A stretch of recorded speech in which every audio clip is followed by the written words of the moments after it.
बिस्मिल्लाहिर्रहमानिर्रहीम।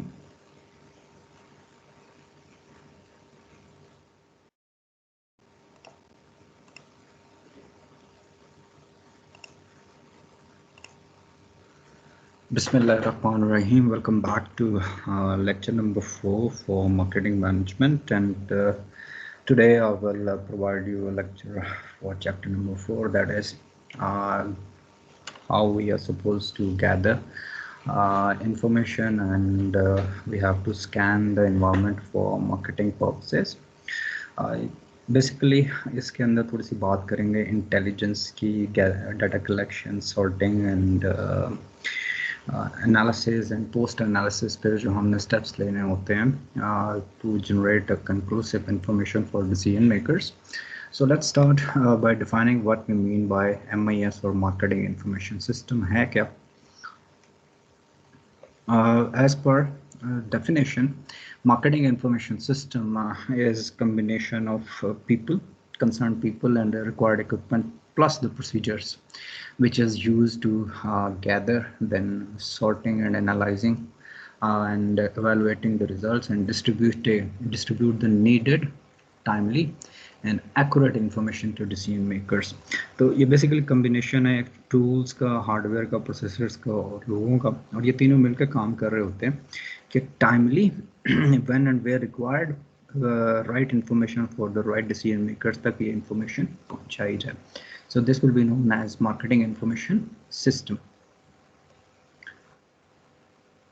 अब आ जाइए, जब आपने ये सिस्टम इस्टेब्लिश करना है, that is marketing information system, तो जैसे अभी पिछली स्लाइड में बताया कि इसके अंदर मल्टीपल कंपोनेंट्स हैं कि लोग होने चाहिए, प्रोसेसेस डिफाइंड होने चाहिए and followed by the tools जो रिक्वायर्ड है, वो सारे के सारे हमने देखने होते हैं. तो जब हमने इसको सेट करना है इंफॉर्मेशन को, अब ये इंफॉर्मेशन मुख्तलिफ़ किस्म की हो सकती है. लाइकवाइज एक क्यूरी जनरेट हो सकती है फ्रॉम डिसीजन मेकर्स के, या current statistics related to product penetration, या प्राइस से रिलेटेड, या कंज्यूमर कंजम्पशन, या consumer association with the brand and product है. तो इसके बारे में अगर आता है तो फिर हमें इस पर बात करनी पड़ेगी और इस पे फिर हमें कुछ क्वेश्चंस पूछने पड़ेंगे. The first one is what decisions do you regularly make. तो टेक्निकल लेवल पे या ऑपरेशनल लेवल पे जो आप बार बार कर रहे होते हैं डिसीजंस, उनके बारे में आपने बात करनी होती है. फॉलोड बाय ये जो आपने इंफॉर्मेशन लेनी है, कलेक्ट करनी है, ये सारे का सारा किस पर्पस के लिए, what information do you need to make this decisions, and followed by ये इंफॉर्मेशन क्या आपको periodically चाहिए होगी, सिस्टमेटिकली आफ्टर डेडिकेटेड इंटरवल, या बाद में वन टाइम आपको इसकी ज़रूरत है. फिर ये जो स्पेशल स्टडीज़ आप कर रहे हैं, at times decision makers can request कि एक स्पेशलाइज्ड केस है या स्पेशल सर्कमस्टांसिस के हिसाब से अगर आपने स्टडी लेनी है, आप केस इन पॉइंट इसी को डिस्कस कर सकते हैं. ये जो पैंडेमिक आया हुआ है कोविड का, तो इसके अंदर जो मार्केटर्स हैं या ट्रेडिशनल एक्टिविटीज़ जो अप्रोच थी वो काफ़ी हद तक स्विच हुई हैं. तो अगर आपने इसका इम्पैक्ट देखना है कि ये जो हमने चेंजेस किए हैं विद रेफरेंस टू कोविड, तो इसके क्या आउटकम्स हैं, आप उसके ऊपर देख सकते हो. That can be a special study. And then next information, would you want that information you are not getting now. Most of the cases जो है हमारी जो रिसर्च होती है मार्केटिंग में, वो बेसिकली प्राइमरी डाटा पे होती है. सेकेंडरी डाटा सपोर्ट ज़रूर करता है, या आगे डाउन द लेक्चर में कहीं पे डिस्कस कर दूंगा, या आप मुझे रिकॉल करा दीजिएगा इंटरेक्टिव सेशन में कि ये प्राइमरी एंड सेकेंडरी डाटा क्या है. तो फिर उस सूरत में आप क्या कर सकते हैं कि आपको क्या हर बार नई ही सेटअप करना पड़ेगा, तो इसको हम देखेंगे. And lastly, what are the 4 most helpful improvements that could be made in the present marketing information system. So this is something कि आप गाइडलाइंस कह लें, रिकमेंडेशंस कह लें, कि जो आपकी मार्केटिंग डिपार्टमेंट का एग्जिस्टिंग मार्केटिंग इंफॉर्मेशन सिस्टम है, आप इसको फर्दर कैसे इम्प्रूव कर सकते हैं. अब आ जाइए इंटरनल रिकॉर्ड्स. जैसे मैंने आपसे पहले कहा कि सेकेंडरी एंड प्राइमरी डाटा है, तो वो जो सेकेंडरी है दैट इज़ ऑलरेडी एस्टैब्लिश्ड, इसका सोर्स ऑर्गेनाइजेशन भी हो सकता है एंड आउटसाइड द ऑर्गेनाइजेशन भी सोर्सेज हो सकते हैं। एंड उसके अंदर फिर जो आपके पास इंफॉर्मेशन आ रही होती है, ये फॉर द टाइम बिंग तो रियल इंफॉर्मेशन है, लाइक जैसे कि ऑर्डर टू पेमेंट साइकिल जो है कि एक कस्टमर अगर आपकी सर्विस अवेल कर रहा है while he is ordering the products, तो उस सूरत में फिर आपके पास क्या प्रोसेसेस हैं, क्या लेडोज प्रोसीजर्स हैं, क्या चेक पॉइंट्स हैं कि जहाँ से आपके पास ये इंफॉर्मेशन रिले होती है, कलेक्ट होती है और डिसीजन मेकर्स तक रियल टाइम में ये जा रही होती है। तो एक उसके अंदर जो आपके पास रहता है that is order to payment cycle, कि आपकी ऑर्गेनाइजेशन में एक कस्टमर जब ऑर्डर करता है किसी प्रोडक्ट का और पोस्ट पेमेंट जो एक साइकिल है, पूरे का पूरा ये प्रोसेस डिफाइन किया होता है किसी भी ऑर्गेनाइजेशन में।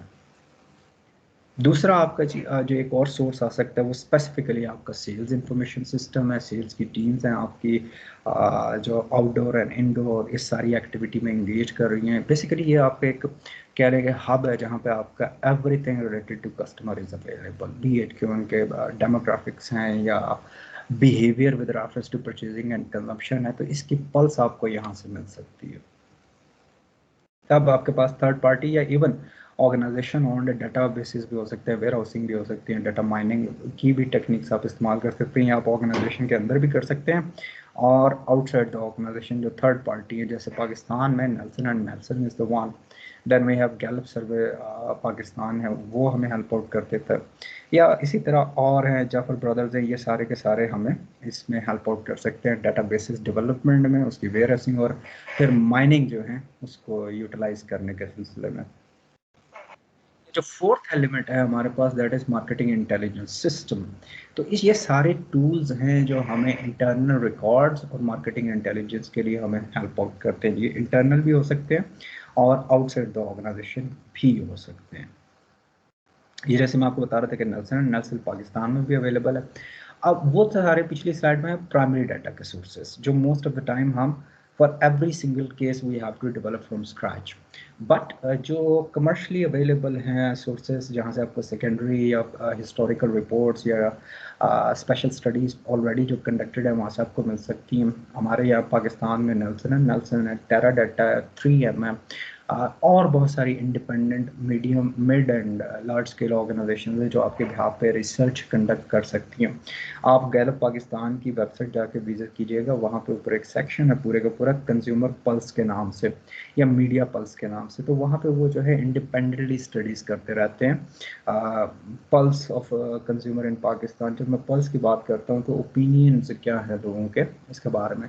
फर्दर मोर ऐसी ही कुछ ऑर्गेनाइजेशंस हैं, एक जो है वो आपकी यूरो मॉनिटर है, बहुत अच्छी वेबसाइट है, उसको आप देख सकते हैं, या गैप माइंडर के ऊपर एक वेबसाइट है, gap minder is the website itself, लेकिन उसका एक सेक्शन है डॉलर स्ट्रीट। तो अगर आपने परचेजिंग पावर पैरिटी देखनी हो अक्रॉस द ग्लोब तो वो एक बहुत अच्छा सोर्स है, वहाँ से आपको इन्फॉर्मेशन मिल सकती है।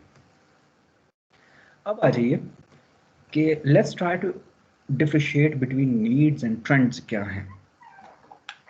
जब हम बात करते हैं नीड्स एंड ट्रेंड्स या मेगा ट्रेंड्स या फैड्स की, जैसे प्रीवियस लेक्चर्स में मैंने आपसे डिस्कस किया था कि need is the field desired basically, it can be physical, it can be psychological और it can be emotional need as well. तो डिफरेंट क्लासिफिकेशंस हैं नीड की। Then we have fad, and fad क्या है जी, ये वक्ती तौर पे फ्लक्चुएट आता है, एक पल्स आएगी ट्रेंड्स में और फिर उसके बाद ये ख़त्म हो जाएगा। Same goes for trend, trend भी बिल्कुल इसी तरह है कि थोड़े अरसे के लिए वो चलता है। देखिए ये जो फैशन इंडस्ट्री है स्पेशली, इसमें ये रिपीट होता है इन टर्म्स कि ये आफ्टर पीरियडिकल टाइम पीरियड वो वही डिज़ाइंस, वही पैटर्न्स एंड वही कलर चॉइसेस रिपीट होती रहती हैं। तो that is basically a trend. Mega trend क्या है जी कि आपका अब जो है कंज्यूमर बिहेवियर में इस वक्त सब जो कंज्यूमर्स हैं उनकी कोशिश है हेल्थ एंड सेफ्टी, तो जो ओवरऑल पल्स है कंजम्पशन की वो लेयर एक्टिविटीज से स्विच कर गई है सेफ्टी नीड्स की तरफ इस वक्त ज़्यादा है राइट नाउ, कि वो purchasing and consumption of safety equipment है या सर्जिकल मास्क है, तो ये वक्त के साथ साथ चेंज होते रहते हैं। अब आ रही है कि ये जो ट्रेंड्स हैं with the passage of time over the period of decades ये ट्रेंड्स चेंज करते गए हैं बिजनेसेस के लैंडस्केप्स को। सबसे पहला जो आया कि इकोनॉमिक एक्टिविटी के जो सेंटर्स हैं वो शिफ्ट होते गए। Economic activities likewise this is dynamic activity across the globe, और ये किसी एक जगह स्टैग्नेंट नहीं है, तो ये वक्त के साथ साथ चेंज होती गई है।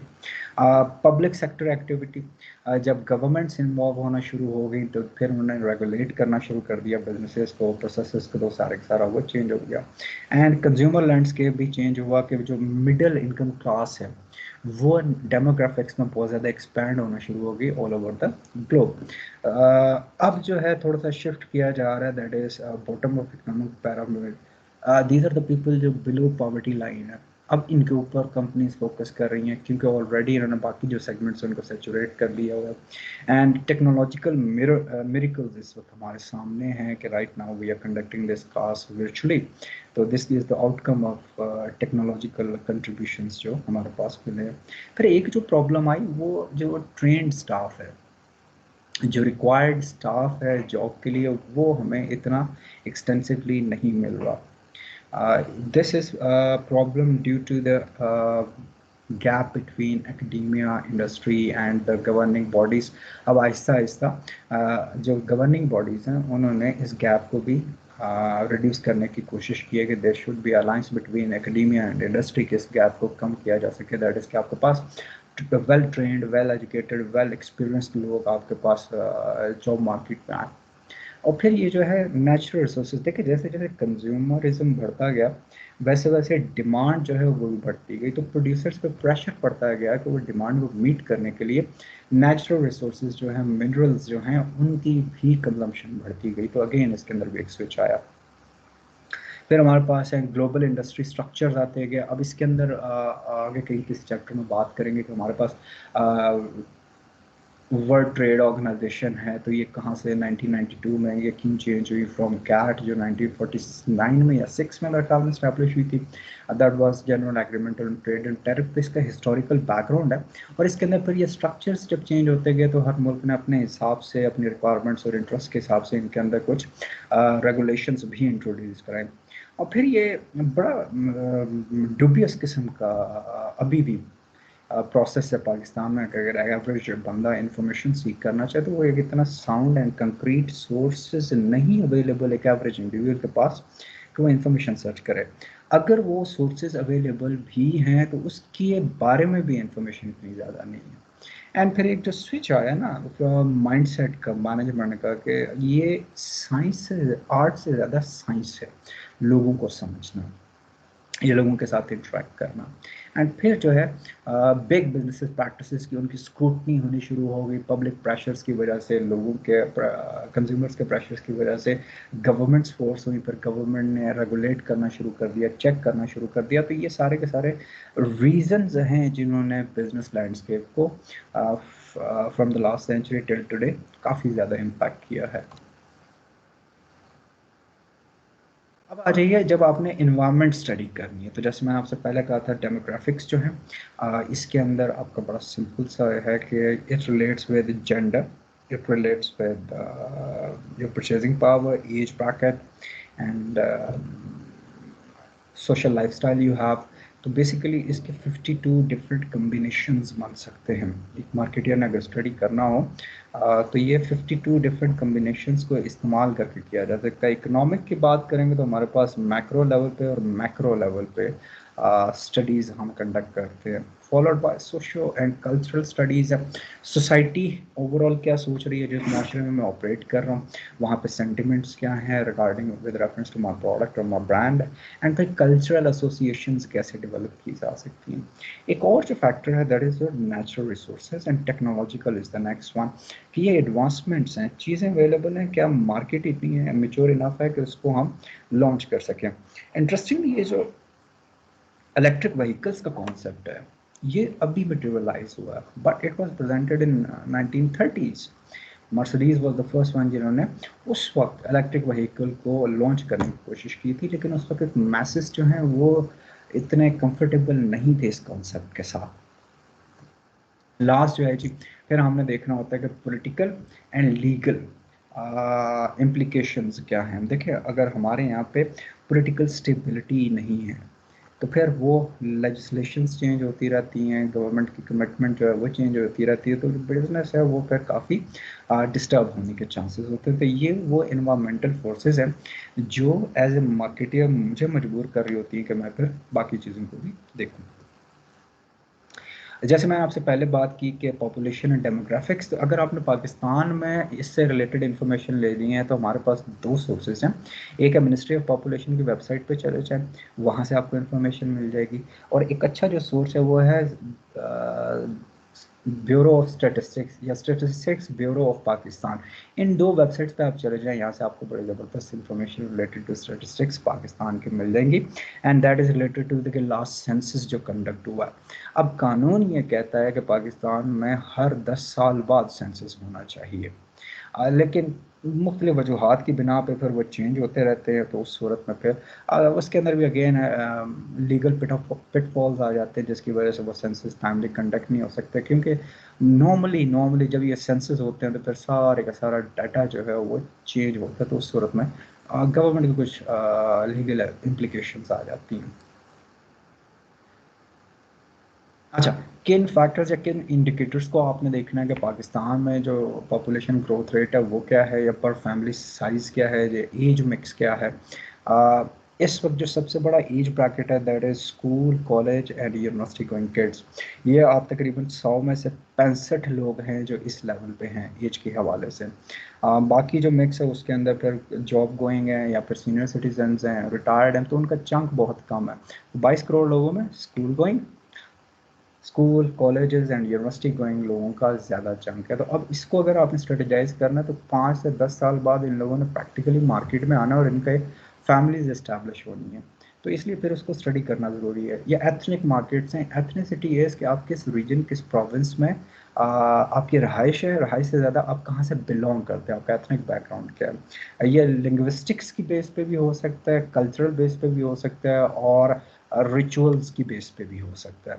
फिर एजुकेशनल ग्रुप्स हैं, इसके ऊपर आप देख सकते हो कि हाईएस्ट क्वालिफाइड, मोस्ट क्वालिफाइड लोग हैं, या आप वोकेशनल ट्रेनिंग में ज़्यादा इन्वॉल्व हैं। तो उन सूरत में फिर हाउस होल्ड पैटर्न है कि पर फैमिली कितने मेंबर्स हैं। ऑन एवरेज इस वक्त जो न्यूक्लियर फैमिली है, ideally there are 4 husband and wife, 2 kids, that's it. Nuclear family system है। एंड लास्ट वन जो है हमारे पास, फिर इस डेमोग्राफिक के अंदर भी स्विच आता जा रहा है जियोग्राफिकली। तो इसको भी मैं इंटरेक्टिव सेशन में फर्दर डिटेल में डिस्कस करूंगा।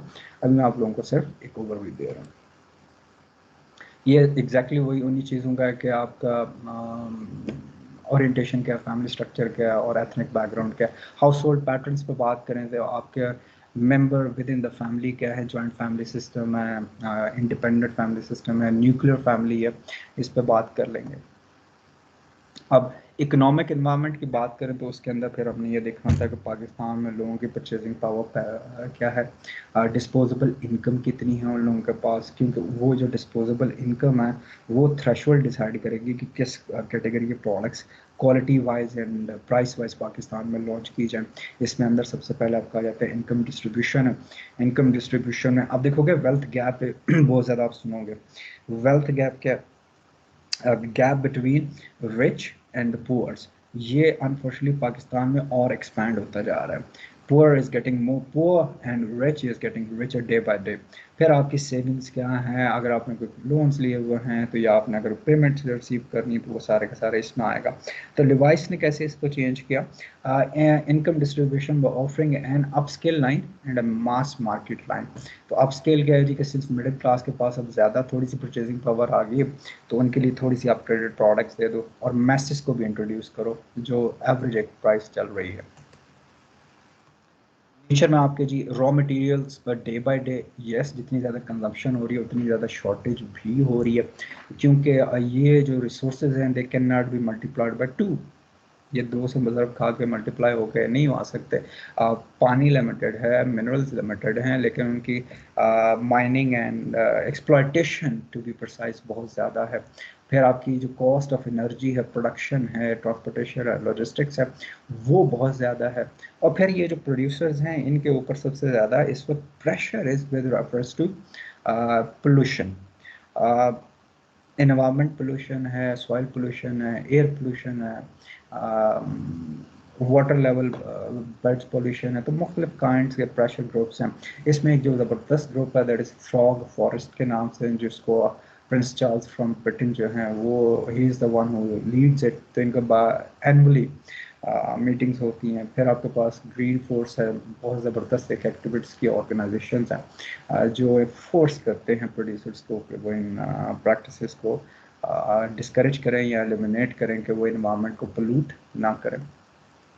फिर गवर्नमेंट की प्रोटेक्शंस आ जाती हैं, गवर्नमेंट्स डिक्लेयर कर देते हैं थ्रू डिफरेंट रेगुलेशंस के which basically binds and forces the producers to ensure कि जो गवर्नमेंट की गाइडलाइंस उनको प्रॉपरली फॉलो किया जाए। अब आ जाइए हिस्टोरिकली, कितने साल लगे हैं जी आपको मिलियंस तक, एक एवरेज मिलियन प्रोडक्ट के हिसाब से। वीसीआर है तो आप उसका थ्रेशोल्ड देख लो, डीवीडी है, सेलुलर फोन्स जो इस वक्त, not the mobile phones but cellular phone is something different. फिर कलर टीवी का आना, 27 इंच और उससे ज़्यादा बड़ा होना, डेस्कटॉप कंप्यूटर्स। तो ये आप देखते जाओ, जो ग्राफ है इसके अंदर आपको बता रहा है कि कितना ड्यूरेशन लगा to achieve that milestone of 1.8 million सारे का सारा यूनिट्स पर हाउस होल्ड। तो एक तो ये इंफॉर्मेशन जो है technological information competition with reference to Moore's law. Moore's law ये डिक्टेट करता है कि जो कंपटीशन या कैलकुलेशन की स्पीड है, automatically after 6 months it will be multiplied. ये जो सॉफ्टवेयर इंजीनियरिंग या कंप्यूटर की फील्ड्स हैं, they can better understand Morris law. आप अपने ऑन पे भी इसको डिस्कस कर सकते हैं। Then we have opportunities for innovation. Innovation is something कि आप एग्जिस्टिंग प्रोडक्ट को ही मॉडिफाई करते जाओ। जो इन्वेंशन है that is ridiculous, first time introduction है। सो ये इन दो टर्मिनोलॉजीज में डिफरेंशिएट करना बहुत इंपॉर्टेंट है, इन्वेंशन एंड इनोवेशन में। फिर आपके बजट्स कट्स लगते रहते हैं, क्योंकि हर डिपार्टमेंट की कोशिश है कि उसके पास मैक्सिमम बजट जाए, तो कहीं ना कहीं फिर उसके ऊपर कट्स लगते हैं या इंक्रीज हो जाते हैं depending on the circumstances and nature of the operations in which department you are dealing. और फिर ये जो रेगुलेशंस हैं, बहुत ज़्यादा रेगुलेशंस इंट्रोड्यूस बाय गवर्नमेंट और सेल्फ सेंसरशिप, तो उसके ऊपर भी फिर आपको ख्याल रखना पड़ता है। लास्ट जो कंपोनेंट है that is political and legal environment. Business legislation, नए से नए कवानीन का आना, पॉलिसीज़ का आना, इंट्रोडक्शंस का। और अगर ये स्टैगनेंट हो जाए तो वो भी गलत है, लेकिन अगर बहुत ज़्यादा वॉलेटाइल एक्सक्यूज मी रेट पे लेजिस्लेशंस आ रही हैं कि हर दूसरे महीने एक नई लेजिस्लेशन आ रही है, तो वो भी फिर बिजनेस प्रैक्टिसेस को हर्ट करता है।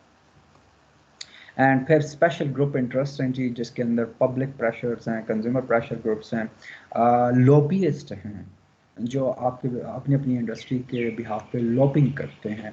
अगेन लॉबिंग को मैं फर्दर डिस्कस करूंगा, वो तो हमारा इंटरेक्टिव सेशन होगा इस लेक्चर के बाद वहाँ पे। This concludes our lecture number 4 and chapter number 3। आने से पहले मेरी रिक्वेस्ट ये है जी कि आप इस लेक्चर को ज़रूर सुनिएगा, और जितने ज़्यादा आप क्वेश्चंस कंडक्ट कर सकेंगे उतना ही ये इंटरेक्टिव और हेल्दी एक सेशन कंडक्ट होगा। टिल देन अल्लाह हाफिज़, इंशाल्लाह आप लोगों से मुलाकात होगी इंटरेक्टिव सेशन में। अस्सलाम वालेकुम।